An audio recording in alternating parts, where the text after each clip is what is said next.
Hi everybody, I hope you're all doing really well. Back today because I was just watching some YouTube and I saw that Mary Among Stories did a video where she went through the Rory Gilmore reading challenge. This is one that I've seen popping up pretty much every year, every autumn, whenever the leaves start to change, when we start to wrap up a little bit warmer, Gilmore Girls comes out to play. It feels like everybody is watching Gilmore Girls at this time of the year. And the Rory Gilmore reading challenge has become very popular for booktubers to basically go through the list and check off all of the books that they've read and maybe talk a little bit about which ones they would like to read next. So yes, this is not an original concept. I'm not the first person to do it. I am not going to be the last. However, before we get into this, I do have a bone to pick with the Rory Gilmore reading challenge as it is set out, because I think it's a lie. And I feel like everybody must know this, but I also never see anybody address it. The fact that this advertises itself as every book that Rory is shown reading during the 7 seasons of the show. In fact, the very first line of this challenge says, over the course of 7 seasons of Gilmore Girls, Rory Gilmore was seen reading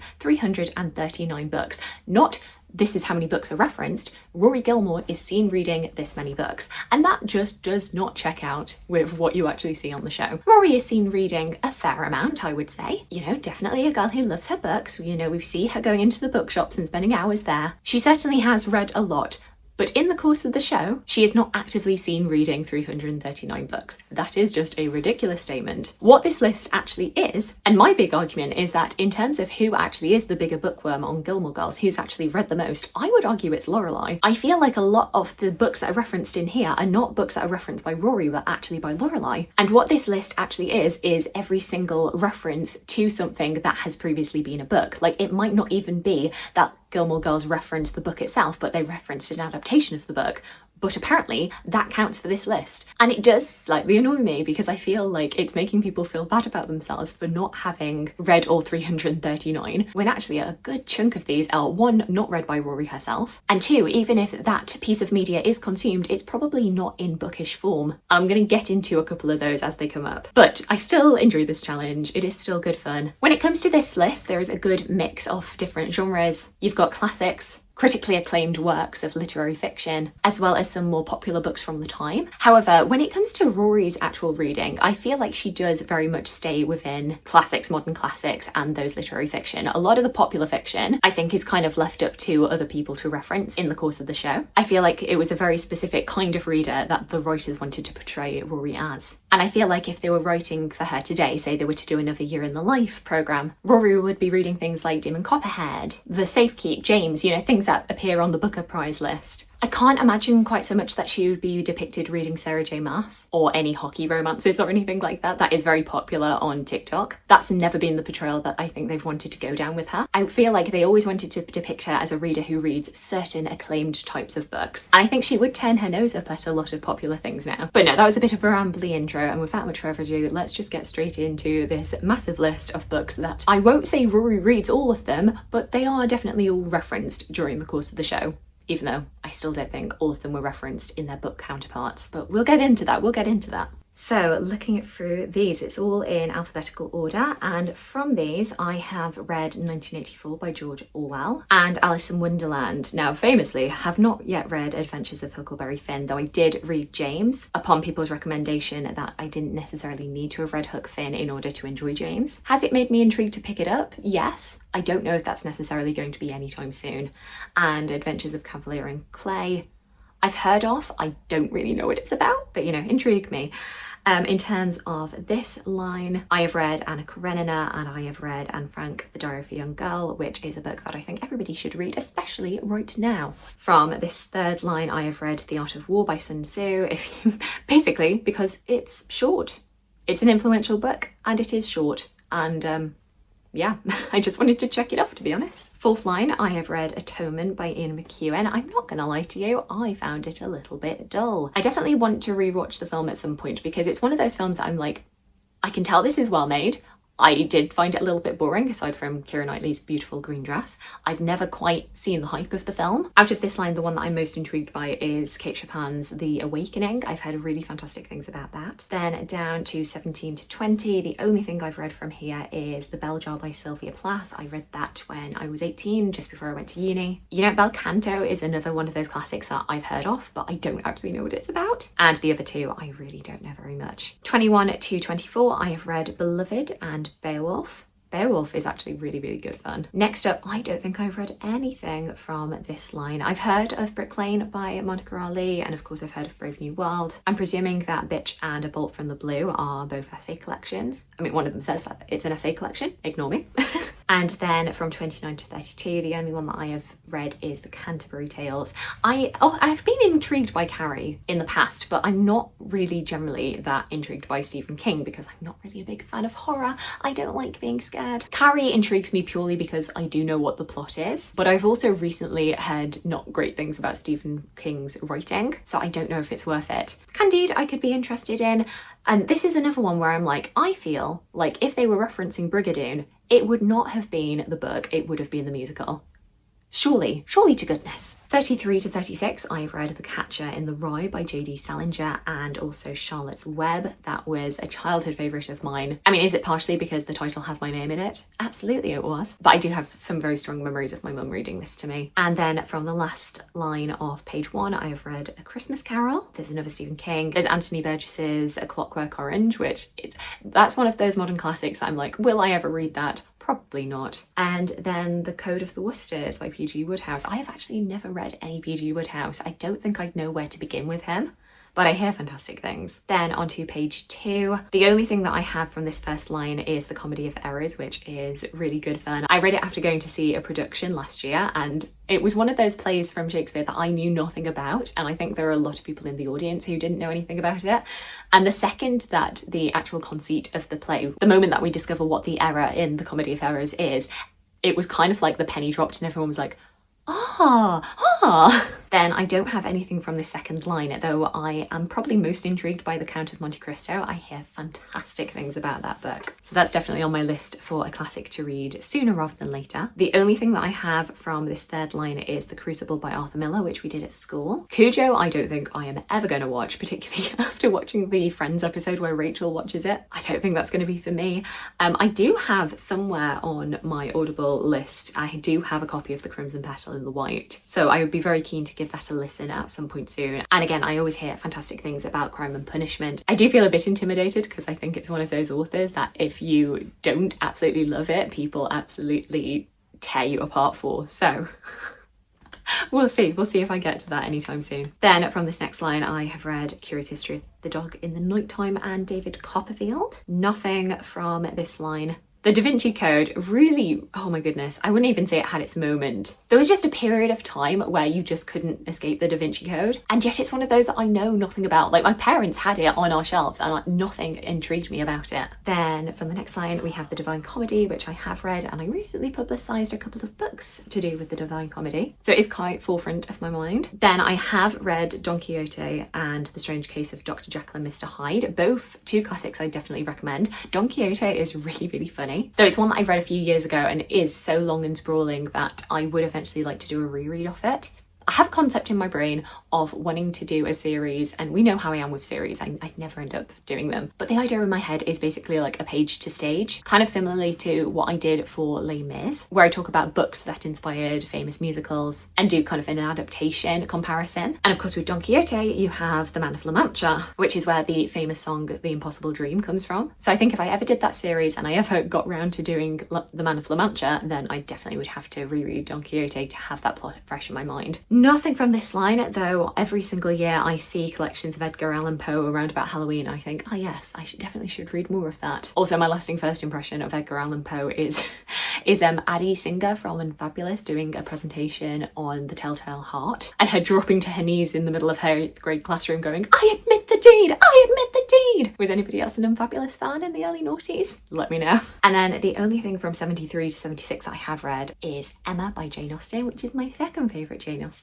Absolutely love this one. Can't necessarily say that there's anything that appeals to me from the rest of it though. Then the only thing from this line, really funnily enough, is Aristotle's The Nicomachean Ethics. I went through a bit of a phase in 2019 where I was trying to read some of these great texts of ancient Greece and ancient Rome. I can't necessarily say that I remember each of them and what each individual one was about. Definitely something I'm going to have to revisit. And now onto page 3. The only thing from this line that I have read is Fahrenheit 451. And that's a bit of a throwback to when I first started getting back into reading in 2014. This was just one of those modern classics that I was like, I have to read this. And it's fine. I think it's a book that I like the concept of. The thought experiment it is having more than the execution itself. I'm not necessarily a big fan of Ray Bradbury's writing. Unfortunately, nothing from this second line. Fellowship of the Ring I have read, and once again, here is where I take umbrage with this Gilmore Girls reading list, because Fiddler on the Roof was never referenced as a book. It is referenced specifically as the musical, because I think it's the elementary school in Stars Hollow does a production of Fiddler on the Roof, and Kirk ends up playing Tevye. I very much enjoy the references because Fiddler on the Roof is fantastic, but I don't think it can count for this. Also, you will never convince me that anybody in Stars Hollow actually read Finnegan's Wake. They may reference it.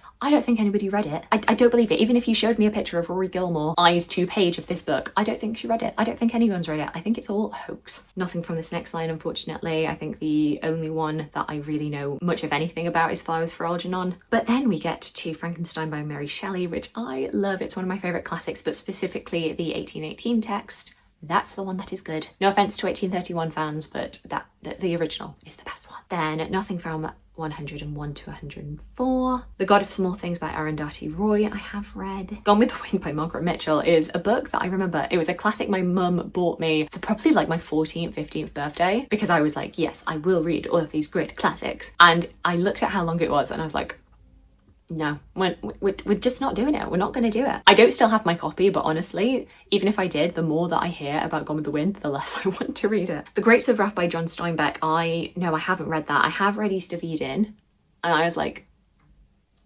it's fine. So my experience with that made me not necessarily want to pick up The Grapes of Wrath.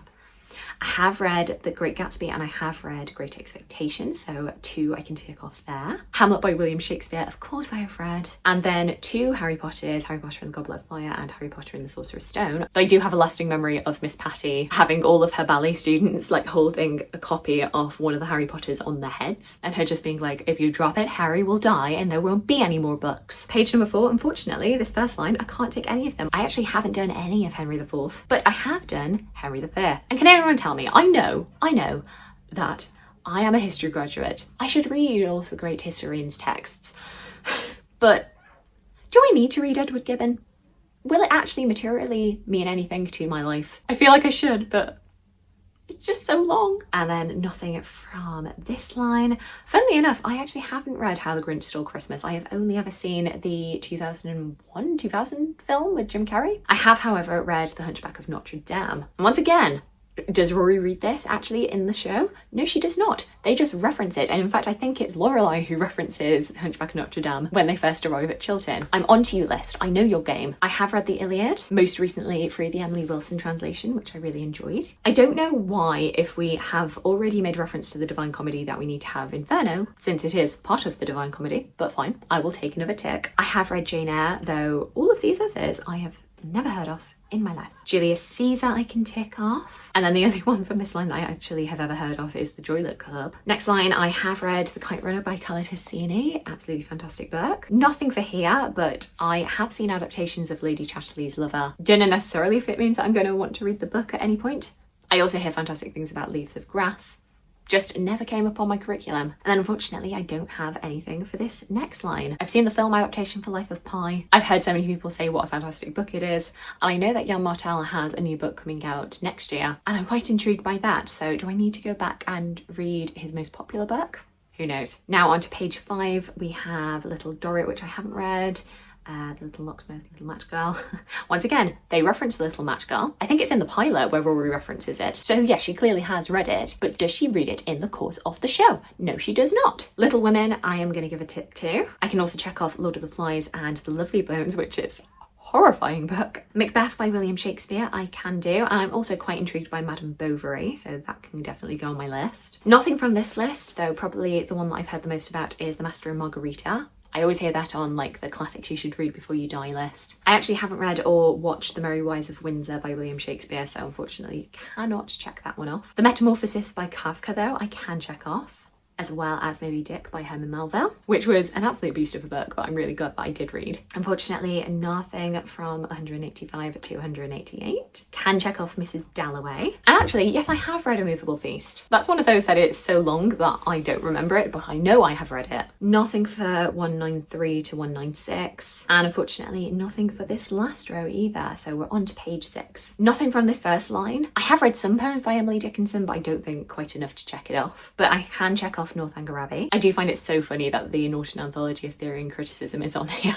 Of Mice and Men, I can check off. Unfortunately, I can check off On the Road by Jack Kerouac. I'm not glad I read it, it's a terrible book. I look forward to many people in the comments disagreeing with me. I will speak my truth. Nothing from 217 to 220, though of course Othello and Our Mutual Friend are definitely on my list of ones to do. Especially since Katie from Books and Things sings the praises of Our Mutual Friend so highly. Nothing from this line. I can do, however, The Perks of Being a Wallflower and The Picture of Dorian Gray. Oh my goodness, such a fantastic classic. Nothing from this line, but I can check off Pride and Prejudice, which is the one from this list that all of you should read. I don't care. I don't care if you don't like Jane Austen. You are wrong.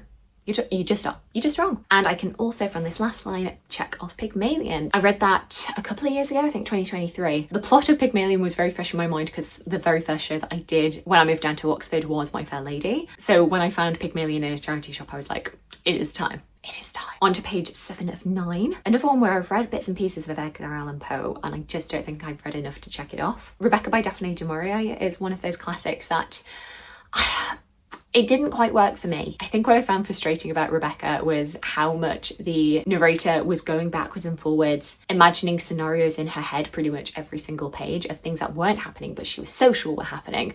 And I maybe found that uncomfortable because that's definitely a thing that I do, but it's just not that fun to read. Relatable, yes. Enjoyable, no. The Lord of the Rings, The Return of the King, I have read. Romeo and Juliet and A Room of One's Own, I can check off. A Room with a View by E.M. Forster, yes. Unfortunately, nothing from 261 to 264, but I can check off The Scarlet Letter. I have definitely owned a copy of The Secret Lives of Bees. I don't think I've read it. I think I have just watched the film. Sense and Sensibility, I can check off. Nothing from this row, nothing from these two rows, unfortunately. So that moves us on to page 8. The Snows of Kilimanjaro, I can check off. Basically, I had a Hemingway box set, which had a load of his shorter works. And I'm not gonna lie to you, I don't think I took any of them in. I don't think I enjoyed any of them. The only one that's had any sort of lasting memory for me is probably The Old Man and the Sea. The rest of them I'm like do. But I have read them, so I'm counting it. Nothing from this line, nothing from here. I do hear fantastic things about Stiff by Mary Roach. Let me know if that's any good. Streetcar Named Desire I actually did for my A-level coursework. The Sun Also Rises I can check off. I actually haven't read A Tale of Two Cities, so that is kind of next on my list for Charles Dickens books. I think especially because I've just read A Place of Greater Safety by Hilary Mantel. I'd be really intrigued to see the French Revolution through Charles Dickens's eyes. I can check off The Time Traveller's Wife. That was just having such a moment when I was in like year 10, year 11. I can check off To Kill a Mockingbird, Richard III and The Trial. Oh, goodness me. I actually checked off 3 in a row. Ulysses, a book I will never read. Kieran, stop trying to make fetch happen. And then nothing from this row, unfortunately. So we are on to the final page of the Rory Gilmore reading challenge. Vanity Fair is definitely on my list of books that I would like to read, but I haven't quite yet.